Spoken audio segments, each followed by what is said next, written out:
All right, welcome back to the Auburn Sports Forum. I am your host, Jeremiah Schumann, as you all know that. I just want to come on here today and talk about the portal a little bit. And it's coming up on Friday. It's going to open up on Friday, and it is going to be a madhouse. But before I get into it, go ahead and subscribe to this channel. Go ahead and hit that bell. That way you'll know when I upload videos in the future. Also, you want to go to TikTok and follow me there. We're having fun over there as well. So you do me a huge favor and just subscribe to all my channels, and really appreciate it.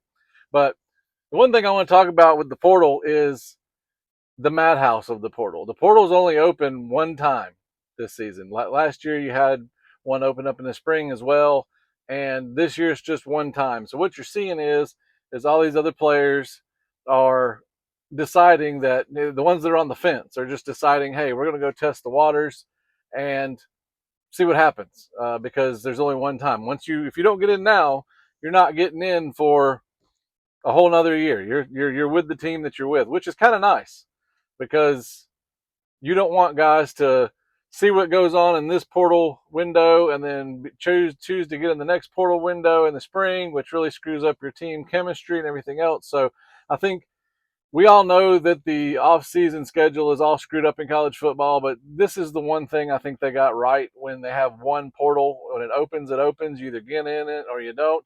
Then when it closes, then it's just closed, and I love that. So what that means for some of our players, and what that means for all the players around the country, is the fact that these players can get into the portal, test the waters, which a lot of people say that they don't do that. They do it all the time.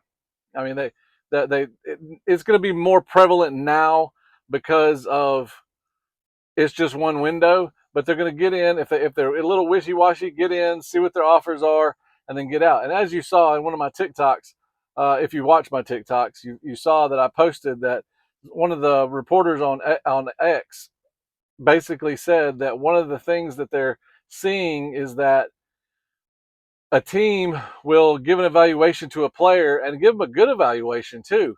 And then the player's like, no, I mean, that's way off of what I thought, like way less. And so the player gets in the portal, and then his future team that's going to, he wants to go to or whatever, gives him an even lower evaluation because they don't know him. So I think with my old school mentality of loyalty is everything, I like loyal guys, I think that does matter. It matters a little bit anyway, because I think that you're seeing that when you're in a school, in a program, they get to know you, they're going to value that, and they're going to pay you. And to be honest with you, if they know you really well and they know what you're worth and they know what you can do, they might give you a little higher evaluation than the person that doesn't know you. I mean, that works that way in life. You go to an employer and you work for them. They know who you are, what you're capable of, and what you're going to do. Well, when it comes time for raise time, they're going to offer you more than the same kind of business down the street that doesn't know you. I mean, I understand that that's very elementary, but it seems to me that some of these players don't get it. I know we're talking about 19-year-old kids, 20-year-old kids, but are young men, but at the same time, they need to understand that when they're with a program that they love, they like, it's not always greener on the other side. Because what happens is when they get in there and they get that lower evaluation, well, then they try to run back to the school, or they're embarrassed to run back to the school that initially gave them a better evaluation to begin with, and they just wasted a whole month sitting in the portal, declaring for the portal that they lost all that time in chemistry building with their current football program. So I just think that the way that they have it set up, you get in, you can test the waters or leave, and then it's not another portal till next season, until after next season. So I think that is huge. The other thing I think that means is that we are going to see a lot of guys get in and get back out. So what does that mean? Does that mean like Jay Crawford could go in, not get the evaluation that he wants? Because, I mean, there's rumors out here Jay wants $1 million. I don't think he's $1 million corner. Is he going to go get in the portal and find out that he's a $500,000 corner? And then we don't know if that's what Auburn offered him. But what if he finds that out? Well, does he come back, or does he move forward? Because there also is that rumor, and they actually posted on X that he said that he wanted to go somewhere that he could play in the playoffs. That was almost a guarantee. I know that getting the playoffs isn't guaranteed, but there are other teams that it's a pretty good shot, and that's where he wants to go play. So just depending on what you want to do and what, where you stand, it just is what it is. Then you also have on top of that, Alex Golish is this new incentive based contract stuff. He is taking a very serious approach at this, and it's very gutsy to do. But someone has to take a stand and do it. And I don't know. I'm an Auburn fan. This is an Auburn channel. All I do is look at Auburn. So I don't know if any other programs are doing this, but I know Alex has come out and said, we are doing incentive-based programs. I don't care because we're not going to pay you on potential. We're going to pay you what you do on paper. We're going to pay what you do on the field after you do it. We're not going to pay you before you do it. We're going to pay you after. So we're going to give you a base salary, and then based on your performance, you're going to get bonuses. And there's some guys, and I'm telling you now, sometimes an incentive-based contracts works out better for the player than a regular upfront contract. But you have to perform. But at the same time, that works out the best for both parties because if he performs, well, most likely the team's doing well and they're benefiting from him doing well. And so it's worth it to them to pay. That is worth the money to pay him. So instead of paying a man a whole bunch of money up front, he doesn't pan out to being what you think he's going to be, and nobody benefits except for the player. You're paying for potential, and we're not that is not a good business model. Like I don't understand how that would work out in the real world. It doesn't. That's why us normal people as fans we freak out whenever we hear that because that's just the craziest thing to pay someone for what they might do. Like that's if we all could get paid that way, we'd all be rich and have a Merry Christmas. You know what I mean? So this whole incentive based thing, now it's going to affect the portal because he's giving these guys a base salary and says, hey, here's what happens if you don't do anything. Here's your base salary. But if you do this X, Y, and Z, then you get this huge bonus. And if you do this, that's really big, then you get this huge bonus, which is probably way bigger than what the team in the portal is going to offer him. But he's got to do all those things. So it's just another layer that the player has to pay attention to is it worth it? With all the stuff that I have to do, I make 1.5 million. If I don't do it, I'm making this little 200,000. But the people in the portals offer me a $500,000 bag just to come over here and play ball for them. So do you stay and hopefully get the 1.5? Do you jump in the portal and get the 500,000? Or do you chance it and not get the 1.5 and have to be stuck with your little 2 or 300,000? So, I mean, it's so many layers to this. It can get really intriguing, but I do like the fact that you're making them think because I'm telling you, these guys out here are starting to take advantage of this system. This system is crazy. I mean, there are people, you watch all these quarterbacks and all these players that are begging for a fifth, sixth.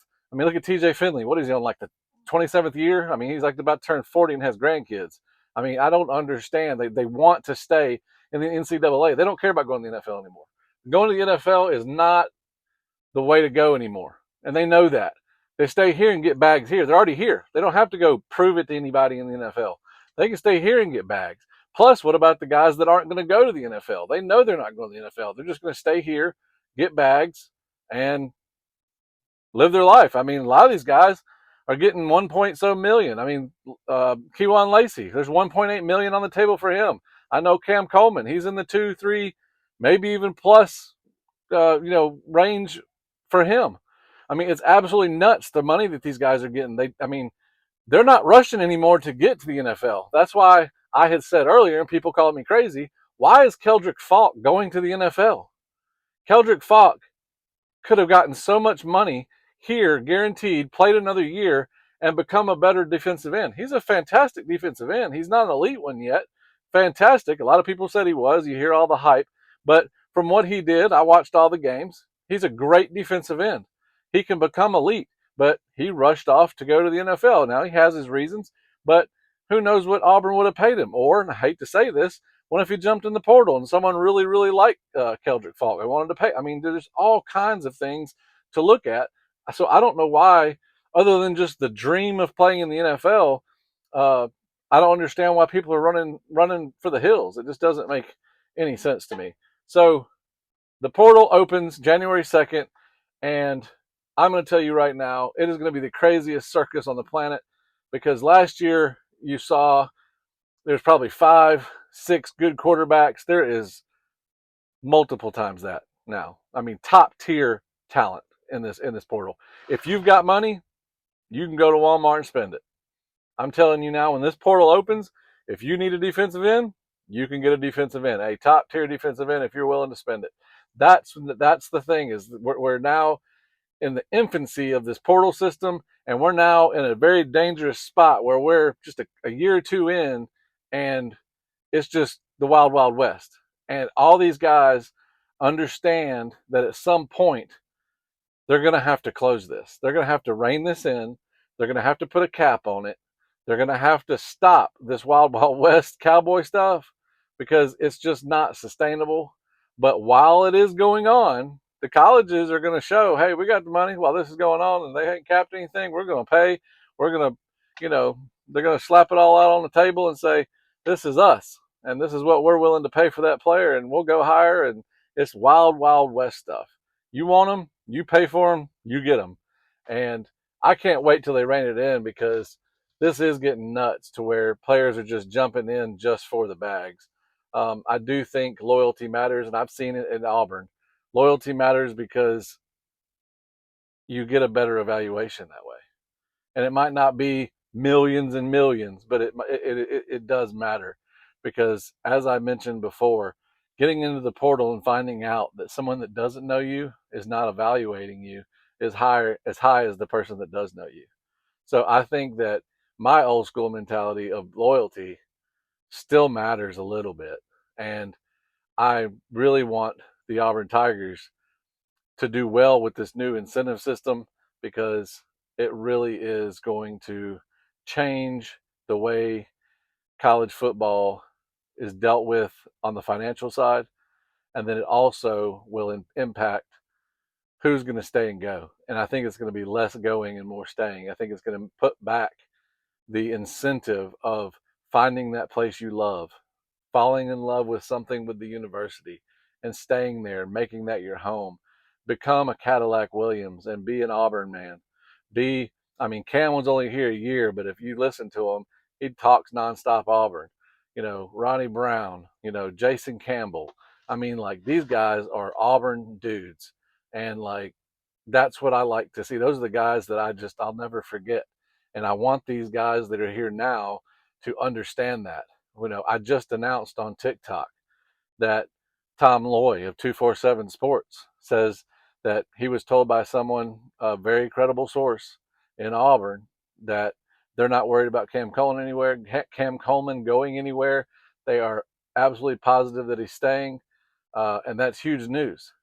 And so that was one of my biggest deals. Is Cam Coleman's one of the best wide receivers to come through college football, and he's been at Auburn from the beginning. We almost didn't get him, but we got him. That's all that matters. And he's been here from the beginning. He understands what Jordan Hare is.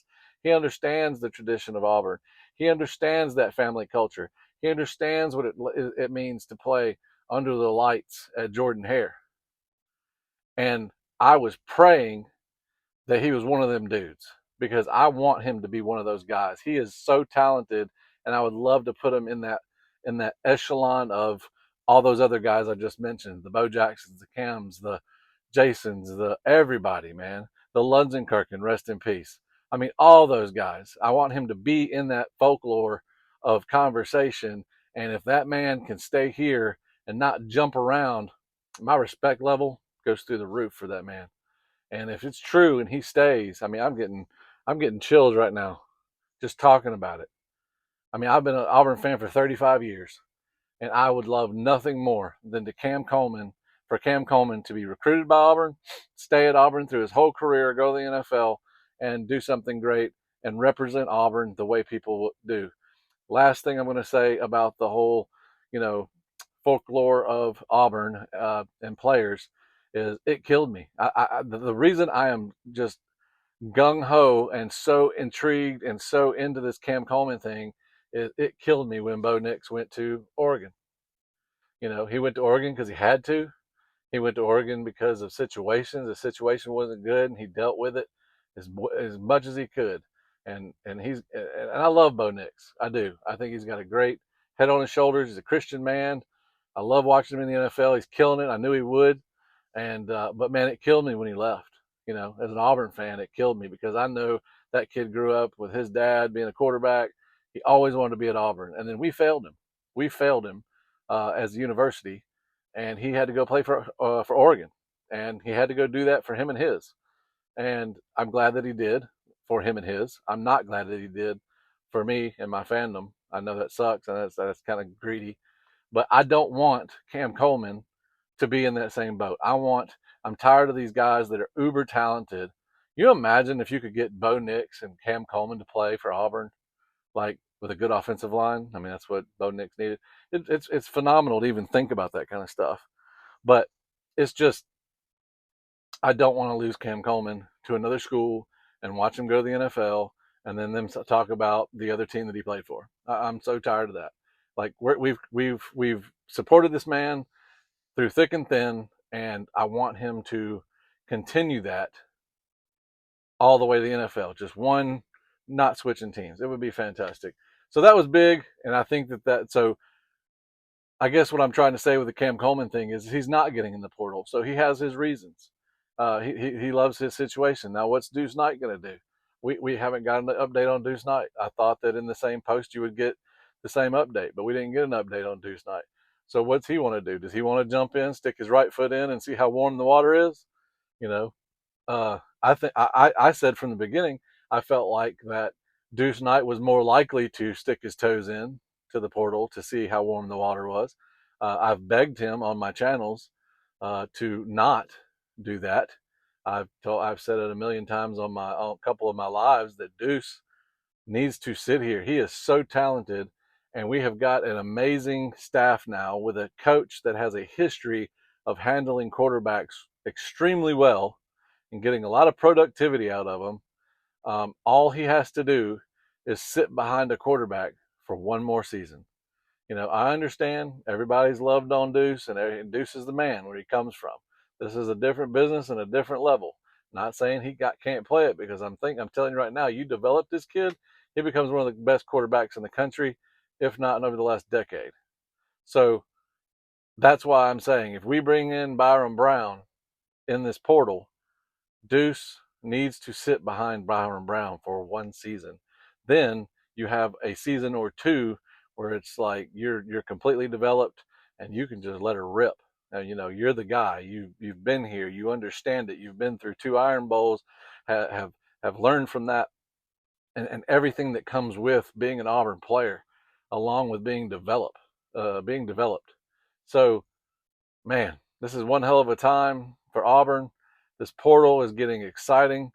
I say exciting, but I freaking hate it because you never know what's going to happen. But the last thing I want to say is how many of these guys, they say it all on the media. Well, Auburn has a mass exodus, which I knew the mass exodus was going to happen, but how many of those players are going to come back? Or how many of those players are going to try to come back? We don't know. Might not be any. Might be 1, might be 5. I mean, I don't really know. We don't know what their intention is. But with the portal opening one time, you would think that it's some. So I don't know what that means. But at the same time, some of them, I mean, I'll just be blunt. We don't need some of them back. Some of them don't have the right mentality. So we don't know what Golish said to these guys to make them make the decision that they had. They all have different reasons. And they were all good players because they were here, but they were on a losing team. I hate to say it that way, but they were all good players. They're all on a losing team. And as I've said before, you get a bad taste in your mouth when that happens. So if Auburn isn't your home, then Auburn isn't your home, and we're building something special here. So, that's fine. But anyway, I just wanted to go over the portal. I know I was long-winded there, but I really had a lot of things to go over about that. But I want you to understand how crazy and different this portal is. One open window, one chance, and then you're stuck with the team that you're stuck with. So that's why I like to see the stuff like Cam Coleman, if it's true, which he's going to probably announce when he announces and stays. Maybe he doesn't think that the juice is worth the juice is worth the squeeze. So I don't know. We'll find out. But I just want to get on here and talk about the portal for a minute. Tell me what you think in the comments. Don't forget to subscribe, hit the bell so you know when I upload a video. And as always, until next time, War Damn Eagle.